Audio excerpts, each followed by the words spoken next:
کبھی کبھی ایسا ہوتا ہے ہم ذکر و اذکار میں رہتے ہیں، عبادت کے اندر رہتے ہیں، نماز پڑھتے ہیں تو ہماری کیفیت ایک جیسی ہو جاتی ہے، خوف خدا دل کے اندر پیدا ہو جاتا ہے، آخرت کی یاد تازہ ہو جاتی ہے۔ لیکن پھر جب ہم گھر چلے جاتے ہیں، اپنی پریوار کے اندر چلے جاتے ہیں تو کیفیت بدل جاتی ہے۔ تو کبھی کبھی ہم بیٹھ کے سوچتے ہیں کہ کیا شاید میری نماز، میرا روزہ صحیح ہے یا نہیں، فوراً میری کیفیت کیسی بدل جاتی ہے۔ ایسا نہیں ہے، یہ انسان کی فطرت ہے۔ ایک مرتبہ صحابی رسول صلی اللہ علیہ وسلم حضرت حنظلہ رضی اللہ تعالیٰ عنہ ہیں، وہ فرماتے ہیں کہ ایک مرتبہ ہم صحابہ نبی علیہ الصلوۃ والسلام کی مجلس کے اندر بیٹھے تھے۔ اللہ کے نبی علیہ الصلوۃ والسلام ہم کو واعظ و نصیحت فرما رہے تھے، اور ہمارے قلوب جو ہیں وہ بڑے نرم ہو گئے، آنکھوں سے آنسو بہنے لگے، یوں تھا جیسے جنت اور جہنم ہمارے سامنے ہے، ہم ان کا دیدار کر رہے ہیں۔ کیفیت تھی، عجیب سی کیفیت تھی ہماری، خوف خدا تھا، بالکل آخرت ہمیں یاد تھی۔ لیکن جب ہم اللہ کے نبی علیہ الصلوۃ والسلام کی مجلس سے نکلے، فرمایا کہ جب میں گھر چلا گیا اور جانے کے بعد اپنے گھر بیویوں کے ساتھ، اپنے بیوی بچوں کے ساتھ جب جا کر بیٹھا تو میری کیفیت بدل گئی۔ میں بیوی کے ساتھ ہنسنا کھیلنا شروع کر دیا، مذاق وغیرہ، تو مجھے فوراً یاد آ گئی اللہ کے نبی کی وہ مجلس کہ حنظلہ تو ابھی اللہ کے نبی کی مجلس میں تھا، وہاں تجھے آخرت تھی، قبر یاد تھی اپنی، اور وہاں یوں تھا گویا کہ جنت و جہنم تیرے سامنے تھی، اور اب تو اپنے بچوں کے اندر آ کر بیٹھا ہے، ہنسا بولا ہے، اور ایسے ہنس رہا ہے کہ تجھے قبر بھول گئی اتنے میں۔ تو فوراً احساس ہوا کہ شاید میں منافق ہو گیا۔ تو حضرت حنظلہ رضی اللہ تعالیٰ عنہ فوراً کھڑے ہو گئے اور وہاں سے نکلے، بھاگے، اور یہ کہتے ہوئے کہ حنظلہ منافق ہو گیا، حنظلہ منافق ہو گیا۔ سوچا کہ شاید کہیں میرے اندر نفاق تو نہیں ہے کہ اللہ کے نبی کی مجلس میں ایک کیفیت، گھر میں آنے کے بعد دوسری کیفیت۔ راستے میں جا رہے تھے، حضرت ابوبکر صدیق رضی اللہ تعالیٰ عنہ سے ملاقات ہوئی۔ پوچھا کہاں جاتے ہو؟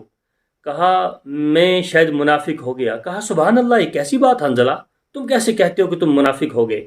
کہا میری عجیب کیفیت ہے کہ میں اللہ کے نبی علیہ الصلوۃ والسلام کی مجلس میں بیٹھتا ہوں تو کیفیت میری الگ ہوتی ہے، میرے سامنے جنت اور جہنم رہتی ہے، قبر مجھے ہمیشہ یاد رہتی ہے، لیکن وہاں سے فوراً جب میں گھر جاتا ہوں تو گھر میں جانے کے بعد میری کیفیت بدل جاتی ہے، میں پھر بچوں کے ساتھ، بیویوں کے ساتھ لگ جاتا ہوں، اور کبھی کبھی قبر کو بھول کر پھر ان کے ساتھ ہنسنا کھیلنا شروع کر دیتا ہوں۔ یہ سنا تو ابوبکر صدیق رضی اللہ تعالیٰ عنہ نے فرمایا کہ یہ معاملہ تو میرے ساتھ بھی ہوتا ہے، یہ تو میرے ساتھ بھی ایسی کیفیت ہے۔ لہذا دونوں وہاں سے چلے، جناب رسول پاک صلی اللہ علیہ وسلم کی مجلس کے اندر جا کر پہنچے تو حضرت حنظلہ نے عرض کیا یا رسول اللہ صلی اللہ علیہ وسلم، میں منافق ہو گیا۔ اللہ کے نبی نے پوچھا کیوں؟ عرض کیا کہ یا رسول اللہ صلی اللہ علیہ وسلم، آپ کی مجلس میں میری کیفیت یہ تھی، اس طرح کے خیالات تھے گویا کہ جنت و جہنم میرے سامنے تھی، لیکن جب میں گھر چلا گیا، اپنے بچوں کے ساتھ، بیویوں کے ساتھ رہا، تو وہاں پھر میں قبر کو بھول کر میں ہنسنے کھیلنے کے ساتھ لگ گیا۔ اس پر جناب رسول پاک صلی اللہ علیہ وسلم نے فرمایا حنظلہ، اگر جیسے تم میری مجلس میں رہتے ہو،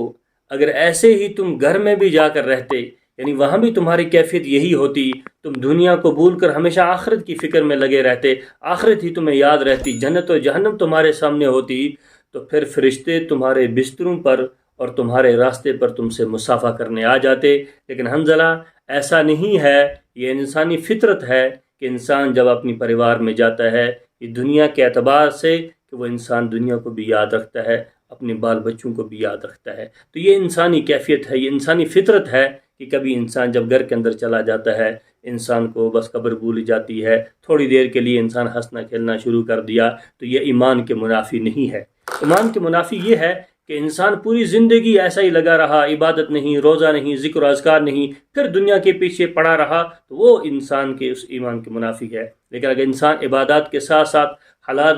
رزق کی پابندی کرتا ہے اور وہ نیک اعمال کے ساتھ ساتھ پھر کبھی کبھی اگر وہ انسان دنیا کے اندر اپنے پریوار میں بیٹھ کر اگر انسان کچھ دیر کے لیے غفلت میں بھی رہ گیا، تو یہ ایمان کے منافی نہیں ہے۔